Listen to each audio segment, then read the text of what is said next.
Se conoce como Edad Media o Medievo a la etapa de la historia europea comprendida aproximadamente entre la caída del Imperio Romano de Occidente y el descubrimiento de América. Se caracterizó por ser un periodo de estancamiento general en casi todos los terrenos de la actividad económica, sin avances notables en cuanto a la aplicación de nuevas técnicas. Además, la Iglesia fue sin dudas la más importante de las instituciones que hicieron valer su influencia en el periodo medieval. La mayor parte de las obras artísticas tuvieron un carácter religioso y logró consolidarse el feudalismo. A su vez, la mayor parte de la filosofía tuvo un enfoque teocéntrico. En la Edad Media, específicamente en Europa, nacieron, aunque también algunos murieron, muchos imperios que fueron muy importantes para la civilización occidental, tales como el Imperio Carolingio, el Sacro Imperio Romano Germánico o el Imperio Bizantino. Como ya dijimos, durante la Edad Media la filosofía fue principalmente teocéntrica, siendo algunos filósofos muy importantes Tomás de Aquino, Agustín de Hipona, Anselmo de Canterbury, Pedro Abelardo, Averroes, entre otros. Teniendo en claro las nociones generales de la filosofía y época, podemos empezar a hablar de aspectos más específicos. La Edad Media es dividida en Alta Edad Media y Baja Edad Media, pudiendo dividir a la filosofía medieval en dos grandes grupos. Padres de la Iglesia defienden el cristianismo frente a algunas ideas de la filosofía helenística y valoran positivamente la filosofía platónica como antecedente o preparación para el pensamiento cristiano. Aquí situamos a Agustín de Hipona. Filosofía escolástica. Hace referencia a las enseñanzas que en la Edad Media se practicaban en las escuelas monacales. Engloba pensadores de diferente índole, influidos principalmente por el aristotelismo.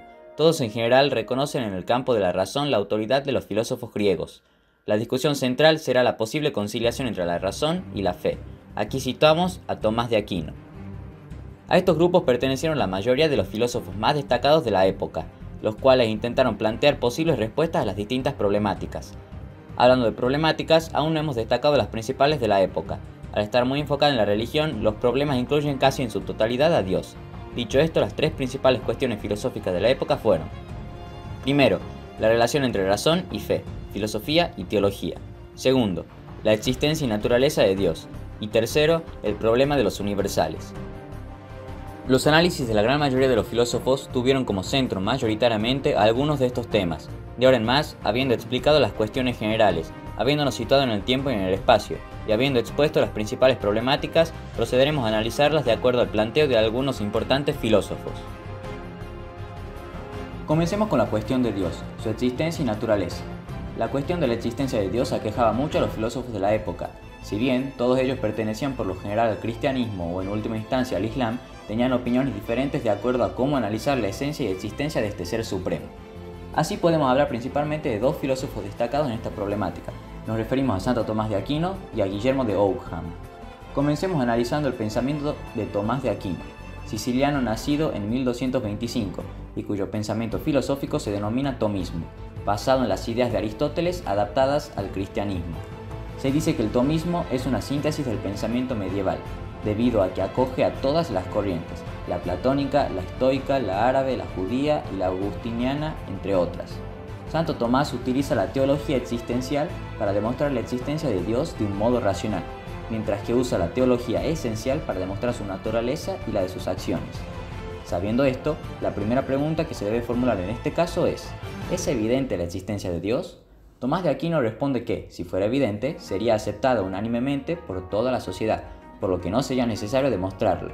Sin embargo, eso jamás pasó, por lo que sabiendo que la existencia de Dios no es evidente, cabe preguntarse: ¿es entonces demostrable? Santo Tomás responde que sí lo es, establece dos maneras de hacerlo. En la primera manera, se empieza desde la causa y transcurre de lo anterior a lo posterior, terminando con los efectos, por lo que es una demostración a priori, que parte de la esencia y desemboca en la existencia.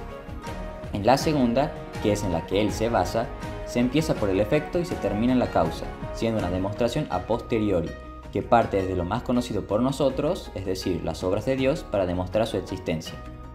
Habiendo dicho que la existencia de Dios no es evidente pero sí demostrable, establece 5 vías mediante las cuales se la demostraría. Ellas son: primera vía, vía del movimiento. Algunos objetos del mundo se mueven, y siendo que todos estos objetos necesitarían de un motor y no puede haber una sucesión infinita de motores, debe existir un motor primero e inmóvil, es decir, Dios. Segunda vía, vía de la causalidad. Todo objeto en el mundo tiene un precedente, es decir, un causante. Al no poder haber una infinidad de causas, debe existir una causa primera no causal, a la que él llamaría Dios. Tercera vía, vía de la contingencia. Todo ser puede existir o no existir, somos contingentes. Todo ser no existente en el mundo se convierte en existente gracias a un ser anterior que provocó su existencia. Al no poder continuar infinitamente, debe haber un ser que es y no puede no ser, es decir, que siempre será, lo que él llamaría también Dios. Cuarta vía, vía de la perfección. Todos los seres sensibles tienen distintos grados de perfección, siendo más o menos perfectos de acuerdo a una perfección mayor establecida. Esta perfección mayor y ser que posee todas las perfecciones es Dios. Así, se dice que lo máximo en cualquier género es causa de todo lo que en aquel género existe. Interpretándolo en clave cristiana, Dios es la causa ejemplar de todas las criaturas, que no pueden más que imitar el modelo de Dios. Quinta vía, del gobierno del mundo. Todos los seres que poseen conocimiento tienden a tener un fin que cumplir. De este modo, debe existir una entidad superior que dirija a todas las cosas hacia sus respectivos fines, es decir, Dios. Habiendo establecido ya que la existencia de Dios es demostrable, ahora se debe analizar su naturaleza. Según Santo Tomás, no puede hablarse de lo que Dios es, sino de lo que no es. Por esto, a esta teología se le llama teología negativa. Para ello, utiliza el mismo procedimiento que antes, mediante el conocimiento a posteriori de las creaciones de Dios para llegar a su esencia misma. Así, se designan tres vías. La vía negativa, que consiste en negar de Dios todas las imperfecciones del ser creado. La vía positiva, en la que se afirman de Dios todas las perfecciones que hay en los seres creados. Y la vía de la eminencia, en la cual se eleva al sumo grado las perfecciones anteriores y se las coloca en Dios. Habiendo expuesto el pensamiento de Santo Tomás, queda exponer a Guillermo de Ockham, el cual se opone totalmente a lo expuesto por Tomás de Aquino, aunque de una manera más concisa. Para él no se puede demostrar racionalmente ni la existencia de Dios ni las de los atributos divinos. Guillermo de Ockham critica la metafísica tradicional negando, primero, la existencia de esencias universales y los dos principales presupuestos de la metafísica tomista, es decir, la distinción entre esencia y existencia y la analogía del ser. Y segundo, la posibilidad de un conocimiento racional de Dios, puesto que las pruebas de la existencia de Dios carecen de verdadero carácter demostrativo, solo son argumentos probables. En conclusión, Guillermo se opone a la posibilidad de demostrar la existencia y esencia de Dios, puesto que solo es posible brindar argumentos probables y no racionales, mientras que Santo Tomás afirma que la posibilidad de demostrar ambos es posible basándose en ciertas vías que nos llevarían en una forma de demostración a posteriori a conocer la existencia y esencia de este ser supremo. Dicho esto, pasemos a la siguiente cuestión que debemos analizar: la relación entre fe y razón, teología y filosofía. En este caso había tres opiniones principales: el agustinismo, representado por San Agustín; el averroísmo, representado por Averroes; y el tomismo, representado por Santo Tomás. Analicemos entonces cada una de ellas.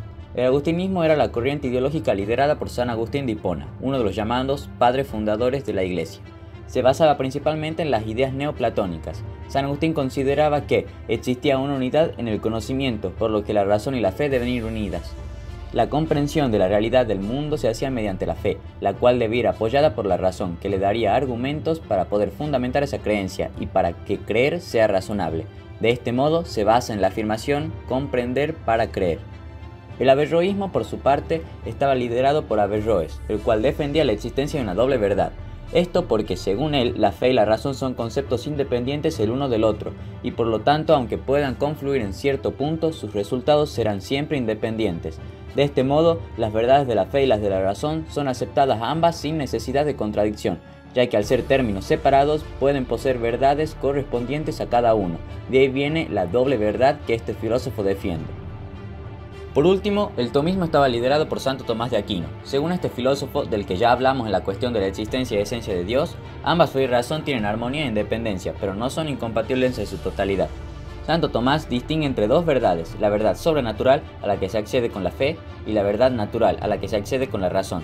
Ambas son autosuficientes y autónomas en sus respectivos ámbitos. Para Santo Tomás, la razón tiene su límite en el mundo sensible, mientras que la fe se encarga de todo aquello que no forme parte de este mundo. Él establece una armonía entre fe y razón mediante dos relaciones. Una relación negativa, en la que establece que no cabe contradicción entre ambas, ya que ambas proceden de Dios, y una relación positiva, en la que la razón ayuda a la fe aclarando, ilustrando los misterios de la fe. Esto genera que puedan existir contenidos comunes entre ambas, es decir, verdades en ambas, razón y fe, que pueden ser creídas y demostradas. Habiendo ya expuesto la existencia y esencia de Dios y la relación entre fe y razón según distintos filósofos, nos queda entonces desarrollar la cuestión de los universales. Tiene su origen en la teoría de las ideas de Platón, el cual diferencia la existencia de dos mundos, el mundo sensible y el mundo inteligible. La existencia de este es previa y anterior, de tal manera que aquel existe gracias a este. Las cosas, lo particular, son reflejo de las ideas, lo universal. Puede ejemplificarse la cuestión con la siguiente pregunta. ¿Es la idea de un río, un universal, más real que las furiosas aguas del río Meandro, un particular, en este momento? ¿Es menos real o diferentemente real? Para responder esto, nos vamos a centrar principalmente en doctrinas filosóficas en vez de en filósofos particulares, puesto que prácticamente todos los filósofos de la época emitieron su opinión sobre este tema representándose con una de las siguientes doctrinas. Realismo. Esta doctrina afirmaba que los objetos tenían una existencia independiente del observador. Su principal predicador fue Guillermo de Champeaux, y lo podemos dividir en dos. Primero, el realismo exagerado. El realismo exagerado afirma que el universal no es simplemente un nombre, ni siquiera un concepto, va mucho más allá. Afirma que es una realidad y que esta realidad existe en acto realizada, o bien en un mundo muy superior y trascendente a este mundo sensible, o bien en este mundo sensible, pero manteniendo su universalidad. Segundo, el realismo moderado. El realismo moderado afirma que el universal es un concepto al mismo tiempo que es una realidad. En cualquier individuo, este concepto existe en potencia de ser universal. Por ejemplo, Pedro, sin lugar a dudas, es un nombre singular en el sentido particular, y al mismo tiempo un hombre en el sentido universal. Entonces, Pedro es realmente un hombre, su esencia es la esencia de un hombre, pero ésta se encuentra individuada y materializada en él. Sin embargo, esta esencia puede ser abstraída y por eso decimos que el universal o concepto pasa de estar en potencia de ser universal a universal en acto, universal que existe en nuestro intelecto. Habiendo dicho ya las ideas centrales de ambos realismos, pasemos a la siguiente doctrina, el conceptualismo. Es una doctrina que, como el realismo moderado, se encuentra a medio camino entre el nominalismo y el realismo exagerado, y a veces suele situarse como parte del realismo en general. El conceptualismo mantiene que aunque los universales no tienen existencia en el mundo externo, existen sin embargo como ideas o conceptos en la mente, y que allí implican algo más que palabras. Entre otros, fue adoptado por Pedro Abelardo, su mayor representante. Por último, tenemos al nominalismo, doctrina filosófica según la cual todo lo que existe es particular. El nominalismo niega la existencia de universales, tanto de manera inmanente en los particulares como trascendente, fuera de los particulares. Su principal representante fue Guillermo de Ockham, aunque su pensamiento también puede ser considerado en parte como conceptualista, ya que establece que un universal es una elaboración mental. Todos estos temas que hemos planteado aquejaron a la sociedad filosófica del momento durante esa época, las cuales tardaron años en lograr encontrar respuestas. Así, algunas de las preguntas que les quitaron el sueño a los filósofos en la época fueron: ¿existen los universales como entidades abstractas y anteriores a las cosas? ¿Son los universales posteriores a las cosas y solo existen en las mismas? ¿O, desde un punto de vista más radical, existen únicamente en nuestra mente como conceptos o nombres de las cosas? Siendo individuales y singulares todos los seres que existen en la naturaleza, ¿cómo puede ser verdadero el conocimiento que adquirimos por medio de nuestras ideas, que solo y siempre nos dan lo universal? Ya en el tema de la existencia de Dios, ¿es evidente la existencia de Dios? Y en caso de no serlo, ¿es al menos demostrable? Si bien la Edad Media pudo haber tenido muchísimos aspectos que tocar, nos centramos solo en los más importantes. Con el fin de la Edad Media y del teocentrismo como aspecto general de la filosofía, empieza el antropocentrismo durante la Edad Moderna, que cambiará totalmente la forma de ver el mundo y que dejará de lado las típicas cuestiones medievales. Sin embargo, ese no es un tema que nos corresponde específicamente a nosotros, concluyendo así con esta etapa llamada Edad Media, que por más características negativas que le puedan brindar, no deja de ser una de las más importantes en la historia del hombre y de su relación con lo sobrenatural.